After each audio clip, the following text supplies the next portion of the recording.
हमें तो हर तरह से ये खबरें सुनने को मिलती हैं कि पाकिस्तान के अंदर पेट्रोल की कोई किल्लत नहीं है। क्योंकि सिर्फ पेट्रोल नहीं बढ़ा, पेट्रोल के साथ साथ जो दूसरी रोज़मर्रा की चीज़ें हैं वो भी इसके साथ बढ़ी हैं। खुदा का वास्ता है, इसको खाल नहीं मज़ीद उतारो।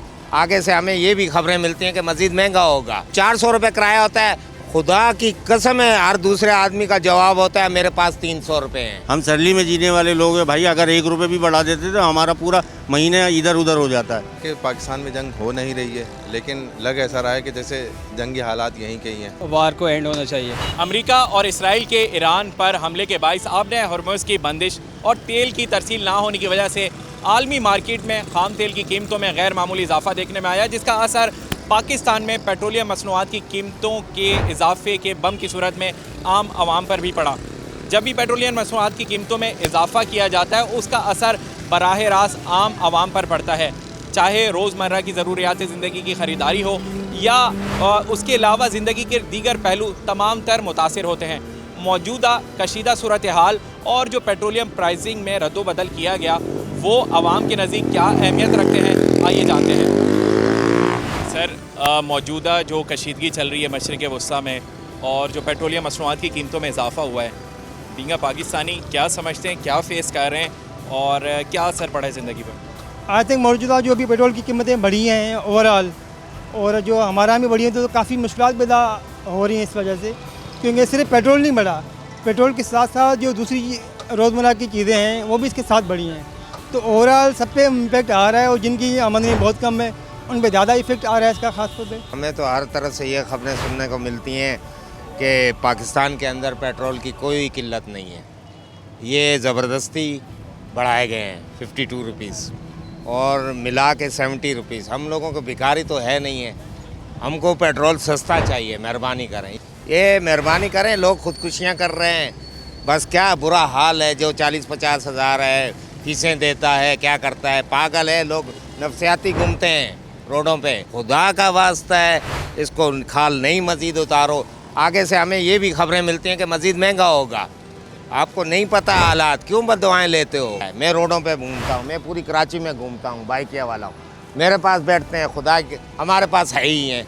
अब 400 रुपये किराया होता है, खुदा की कसम है हर दूसरे आदमी का जवाब होता है मेरे पास 300 रुपये हैं। इससे आगे मैं क्या बोलूँ? हम फ़र्क हम जैसे मिडिल क्लास लोगों को पड़ता है। हम सरली में जीने वाले लोग हैं भाई, अगर 1 रुपये भी बढ़ा देते तो हमारा पूरा महीना इधर उधर हो जाता है। जहाँ जो पेट्रोल जो 200 रुपये दी थी वो उन्होंने अचानक से इतने महंगा कर दिया कि हम भरवा ही नहीं सक रहे। बस आखिरी हल तो यही नज़र आ रहा है कि या तो चोरी करें या तो डकैती करें। आखिरी हल तो यही है। पेट्रोल की कीमतें बढ़ने की वजह से आपके सामने ही है कि हर चीज़ के प्राइस बढ़ गए हैं। अब कोई भी प्रोडक्ट है, कोई भी चीज़ है, A to Z हर चीज़ के प्राइस बढ़े हैं। क्योंकि देखें सबसे मेन चीज़ ही पेट्रोल है, क्योंकि उसके पेट्रोल की कीमत बढ़ने से जो चीज़ें आ रही हैं उसकी ट्रांसपोर्ट की कॉस्टिंग बढ़ती है, उस वजह से जो है वो महंगाई की वजह से और मुसीबत बढ़ गई है लोगों के लिए। आवाम वैसे ही यहाँ परेशान थी, उसकी वजह से जो है वो पेट्रोल की कीमत बढ़ने की वजह से और ज़्यादा परेशान हो गई। हर चीज़ के रेट बढ़ गए हैं, चाहे वो आप बात करें कि ग्रॉसरी आइटम की, चाहे आप बात करें कन्फेक्शनरी आइटम की, चाहे लैपटॉप की, XYZ कोई भी चीज़ आप बात करें तो उसके सबके प्राइस बढ़ गए हैं, वो सिर्फ पेट्रोल की वजह से। अच्छा, हुकूमत की जानिब से सिर्फ पेट्रोल की अगर बात करें तो उसमें 55 रुपये फ़ी लीटर इजाफा हुआ, उसके बाद इजाफा नहीं हुआ। सब्सिडी दी जा रही है हुकूमत पाकिस्तान की जानिब से, वफाकी हुकूमत की जानिब से। अब एक और फैसला किया गया कि तरक्याती बजट था उसमें से 10% कटौती, यानी कि 100 अरब रुपये अब मज़ीद सब्सिडाइज़ करके आवाम तक पहुँचाए जाएंगे। तो अब क्या समझते हैं, पेट्रोल की कीमत में तो अब इजाफा नहीं हो रहा, लेकिन जो पिछला इजाफा है उसका इम्पैक्ट काफ़ी नेगेटिव पड़ चुका है। सर आपके सामने ही है मार्केटों के क्या हालात हैं। ऊपर से लॉकडाउन का कहा जा रहा है कि लॉकडाउन लग जाएगा, तो मुझे तो नहीं लगता, ये तो और हमारे माशी हालात और बुरे हो जाएंगे इससे ना। क्योंकि आपकी मार्केट एक दिन भी आपकी मार्केट बंद होती है तो आपको कितने का लॉस होता है वो आपके सामने ही है। तो जो ज़ख़ीरांदोज़ बैठे हैं वो तो रेट ऊपर के लिए लेके जा रहे हैं दिन ब दिन। अभी चीज़ की देखिए क्वालिटी भी वही है, लेकिन जो रेट है वो आसमानों से बातें कर रही हैं। पेट्रोल जैसे ही बढ़ता है, आप हर रूटीन की रोज़मर्रा की ज़िंदगी की जो चीज़ें हैं वो आपकी खरीदो पहुँच से ऊपर निकल जाती हैं। वो जो आम आदमी है जो उसको ख़रीद नहीं पाता, उसके लिए मुश्किल है ना। पेट्रोल को कम करना कोई है, जब तक वो करेंगे तो कम नीचे आएगा। सब्सिडी देंगे, सब्सिडी देने का फ़ायदा ये है कि वो तो एक लेवल में रुक गया ना, उसको जैकपॉट लग गया। जब तक चीज़ें पेट्रोल आएगा तो हर चीज़ नीचे आ जाएगी। अब पेट्रोल उन्होंने रोका, ये अच्छा है हुकूमत की तरफ से इकदाम, लेकिन चीज़ें तो ऊपर की तरफ ही जा रही हैं, आसमान से बातें करने को आ रही हैं। तो प्राइस कंट्रोलिंग बहुत ज़रूरी है हुकूमत के लिए, ताकि गरीब आदमी ज़्यादा से ज़्यादा फ़ायदा उठाए, उससे परेशान ना हो। चले जी, ये जो हुकूमत की जानिब से सब्सिडी दी जा रही है पेट्रोल पर, उसके तो शहरी उस पर इज़हार कर रहे हैं कि ये अच्छा इकदाम है, लेकिन प्राइस कंट्रोलिंग बड़ी मैटर करती है। 55 रुपये फ़ी लीटर पेट्रोल की कीमत में जब इजाफा किया गया था, उसके बाद प्राइस कंट्रोलिंग को नहीं देखा गया, जिसका असर आम इंसान पर नज़र आ रहा है। जो अशिया खुरोनोश हों या दीगर ज़रूरियात ज़िंदगी की चीज़ें हों, उनको ख़रीदने के लिए रेट्स जो शहरी हैं वो ये बता रहे हैं कि वो हाई कर दिए गए हैं। उस पर कंट्रोल करना बहुत ज़रूरी है, और ताकि आम इंसान तक जो रसाई है उस सब्सिडी की वो मैसर हो। मशरिक़ वस्ता में जारी कशीदा सूरत हाल के हवाले से जो गुज़िश्ता 5 रोज़ से वो सिलसिला थमता हुआ नज़र आ रहा था, क्योंकि बैकडोर मुज़ाकरात या बैकडोर डायलॉग्स का सिलसिले का आगाज़ हुआ था अमेरिका और ईरान के दरमियान। उसमें मुख्तलिफ शराइत रखी गई थी, लेकिन ईरान की जानिब से गुज़िश्ता रोज़ वो तमाम शराइत को मुस्तरद कर दिया गया है, क्योंकि ईरान का ये मौक़िफ़ है कि जो तमाम शराइत हैं वो नाकाबिल कबूल हैं। अब इस मज़ीद आगे क्या सूरत हाल होगी, हमारे साथ एक शहरी मौजूद है, उनसे जानते हैं कि सर ईरान की जानिब से तो शराइत मुस्तरद कर दी गई हैं, अब मज़ीद क्या समझते हैं कि अगर दोबारा से उसी जंगी सिलसिले का आगाज़ होता है तो उसका असर ख़ास तौर पर आम इंसान, पाकिस्तान में रहने वाले जो आम इंसान है उस पर क्या पड़ेगा? अस्सलाम वालेकुम, मेरा नाम अल्ताफ़ है, और बिल्कुल आपने बहुत अच्छा सवाल पूछा जो कि करंटली फाइनेंशियल सिचुएशंस को बहुत ज़्यादा इम्पेक्ट डाल रहा है, स्पेशली उन लोगों पे जो सैलरीड पर्सन है। अगर जहाँ तक जंग की बात की जाए तो डेफिनेटली ये मुसल्लत की हुई जंग थी जो कि अमेरिका ने की थी विद पार्टनरशिप ऑफ इसराइल, लेकिन उसको ख़त्म करना चाहिए और विदाउट किसी शर्त के बिहाफ पर, और ईरान की शर्तें माननी चाहिए, जो उनका नुकसान वो उनको फुलफ़िल करना चाहिए। अब बात करें इम्पैक्ट का, तो पाकिस्तान पे बहुत नेगेटिव इम्पैक्ट आ चुका है ऑलरेडी। जैसे आपको पता है कि फ्यूल प्राइसेस बहुत हाई हो चुके हैं, और उसके बिहाफ पर सारी चीज़ें, हमारी पूरी मैशत जो भी हमारा गुड एंड ट्रांसपोर्ट उस पर डिपेंड करता है, और उसकी वजह से आप सैलरीड पर्सन सबसे ज़्यादा जो है वो सफ़र कर रहा है। लेट सपोज़ उसकी जो बेसिक नीड्स की प्रोडक्ट्स है वही इतनी ज़्यादा महंगी हो चुकी है कि इन्फ्लेशन रेट की वजह से उसकी सैलरी तो बढ़ेगी नहीं, और उसकी वजह से वो डेफिनेटली फिर वो इस तरीके से प्रिटेंड करेगा जो कि मुल्क के लिए बेहतर नहीं है। तो फाइनेंशियल एस्पेक्ट से पाकिस्तान को बहुत नेगेटिव इम्पैक्ट पड़ रहा है, और इसके साथ साथ पूरे इस खत्ते को जो भी खलीजी ममालिक हैं और जो साउथ एशियन कंट्रीज़ है, ये सारे इसके जद में आ रहे हैं, और इसकी वजह से पाकिस्तान बहुत नेगेटिव क्राइसिस में जा सकता है, और जो कि एक हर शहरी के लिए, चाहे वो बहुत ज़्यादा अच्छा इनकम रखता है या फिर वो अच्छी इनकम नहीं भी रखता, सबके लिए मसला है। अच्छा, यकीनन जो बात इन शहरी की जानिब से की गई वो दुरुस्त है कि जो मौजूदा कशीदा सूरत हाल है उसमें पेट्रोलियम मसनूआत की कीमतों में इजाफा हुआ, और उसका बराह रास्त असर आम इंसान पर पड़ा है, चाहे वो रोज़मर्रा की ज़रूरियात ज़िंदगी की ख़रीदारी हो या मामूलाती ज़िंदगी के दीगर पहलू, सब पर गहरा असर डालते हैं। अभी आपको बताऊं कि हुकूमत की जानिब से मुख्तलिफ़ तजावीज़ ज़ेर गौर हैं, उसमें स्मार्ट लॉकडाउन की भी बात की जा रही है।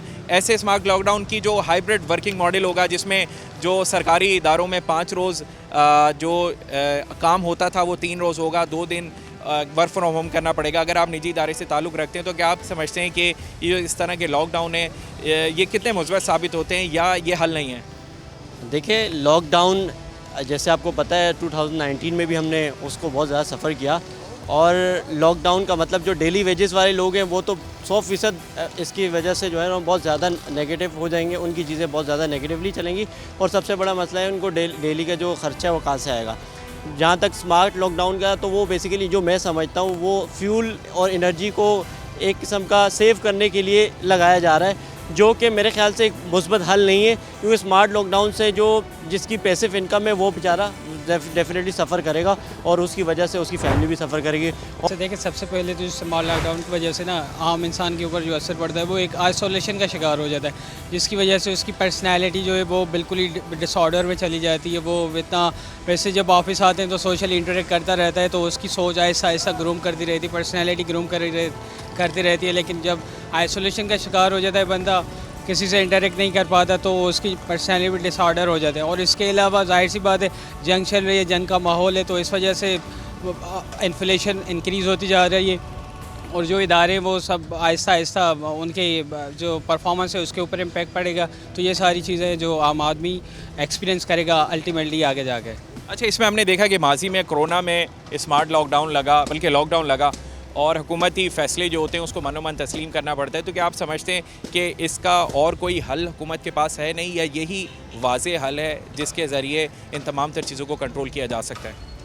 अच्छा, वैसे मुझे नहीं लगता कि इस हुकूमत के पास इसके अलावा और कोई हल है? पॉसिबली यही एक सॉल्यूशन है, और परमानेंट सॉल्यूशन तो ये है कि वार को एंड होना चाहिए। जिसके पाकिस्तान में जंग हो नहीं रही है, लेकिन लग ऐसा रहा है कि जैसे जंगी हालात यहीं के ही हैं। और हर चीज़ पे आप देख रहे हैं कि किस तरीके से महंगाई उरूज पे जा रही है, और हर बंदा इस तरीके से डरा हुआ है कि यार आगे आने वाले दिनों में पता नहीं क्या होगा ना। हर बंदा बिल्कुल रिज़र्व हो गया है, और पेट्रोल के रेट्स आप लोगों को भी अंदाज़ा है, ज़ाहिर है पूरी दुनिया में बढ़े हैं। लेकिन ये इसका हल है कि जंग रुकनी चाहिए ना, जंग रुकेगी तो फिर कोई ना कोई हल निकलेगा ना। तो आप क्या समझते हैं जो इकदाम अभी गवर्नमेंट की जानिब से मुख्तलिफ खबरें हैं कि स्मार्ट लॉकडाउन भी लग सकता है, एक पेट्रोल के कोटे के लिए एप्लीकेशन भी आ रही है, तो क्या मुफीद तर साबित होगी? यार ये ज़ाहिर हर बंदा अपने हिसाब से जो है वो कोशिश करता है, हुकूमत भी कोशिश कर रही है, लेकिन हल मुझे तो यही दिखता है कि जंग रुकनी चाहिए, ताकि फिर बंदा जो है वो थोड़ा सा स्टेबल होकर चल सके ना, क्योंकि वरना फिर हर बंदा इन सब जगहों पे बाउंड हो जाएगा अपनी जगह पे ना। और आपके नज़दीक हल क्या है? जंग रुके यार, जंग रुकनी चाहिए ना, यानी इसके ऊपर थोड़ा सा फोकस करना चाहिए कि जंग रोके ना, ताकि आम आवाम को, ख़ास तौर पे जहाँ पे जंग नहीं भी हो रही, वो उन लोगों को तो थोड़ा सा रिलीफ मिले ना। और ख़ास तौर पे गज़ा के बारे में मैं बोलूँगा कि वहाँ पे जो है ना सबसे ज़्यादा इन लोगों को देखना चाहिए ना। बहुत शुक्रिया जी, हमारे साथ मौजूद थे शहरी, और यकीनी तौर पर हर पाकिस्तानी शहरी का यही मुतालबा है या यही ख्वाहिश है कि अमन होना चाहिए, क्योंकि जंगें तबाही लाती हैं और वो तबाही मईशत पर पड़ती है। और हमने देखा जो मशरिक़ वस्ती में कशीदा सूरत हाल है, उसके हमसाया ममालिक ख़ास तौर पर पाकिस्तान में वो पेट्रोलियम मसनूआत की कीमतों में इजाफे की सूरत में सामने आया और उसका गहरा असर पड़ा। अब हर शहरी जो है पाकिस्तान का वो इस बात का सवाल कर रहा है और पूछना चाह रहा है कि आखिर खुदा न खास्ता ये जो कशीदा सूरत हाल मज़ीद बढ़ी तो पाकिस्तान में जो पेट्रोलियम मसनूआत हैं, ख़ास तौर पर LNG और ऑयल, इसकी तलब को कैसे पूरा किया जाएगा। तो इसी हवाले से हर शहरी इस सवाल के जवाब का मुंतज़र है और इसी बात का ख्वाह है कि जंगें रुकनी चाहिए, क्योंकि जंगें तबाही लाती हैं, इसके अलावा उससे कुछ हासिल नहीं होता।